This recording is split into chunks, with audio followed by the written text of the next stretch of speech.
My name is Lucas Evart, and this here is what I call the Thuvia. It's a passenger liner designed to run do the Earth-Mars run. It's this model weighs probably I bet about 60 pounds or so. It took me about 2 months to put together.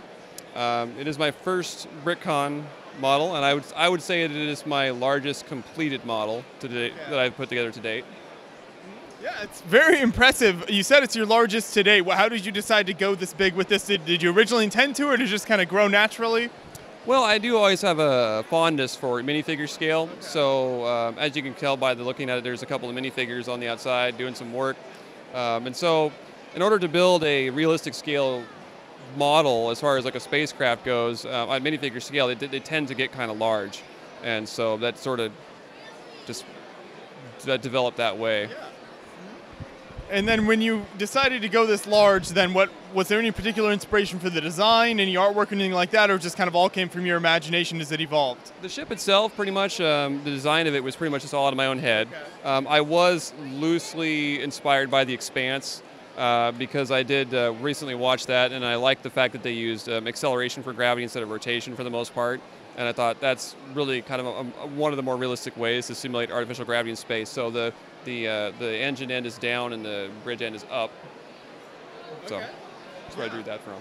And then how about the color scheme here as well? I see a lot of gray, a lot of white. Was that pieces you had on hand, or what was the decision making there? A lot of the white was because I had another project in mind several years ago that never really came to fruition, but I had purchased a lot of white parts for that, and so I have a lot of white on hand, and so that and gray. Gray is always a good color. Right, yeah. For space, you've got all the greebling in the pipes and everything there. And then red just happened to be a good accent color because I also had a large M-Tron themed project in the works, and so I have a lot of red on hand for that as well, so it's a natural combination. Fantastic. Always need a lot of red for M-Tron. Yes. Yes, indeed. So when you bring this to the show, what's that process like? Can you pick it up all as one piece, or how does that work? No, it does come apart into several sections. The engine, well, the internal framework, I guess, is the best place to start. There's 4 main Technic strips that run down the length of it. Okay. The deck plates that are inside, it was built with the option to build internals, and I haven't done that, but each deck plate is its own piece that slides on to those as like rails and then bolt into place. And so the bridge is attached to one of those plates, the engine's attached to one of those plates, and all the middle workings are attached to 2 of the plates, but all the rest of the plates come out separately, and all the whole panels are separate pieces that all come off and can be separately transported. So it fits down into a couple of tubs.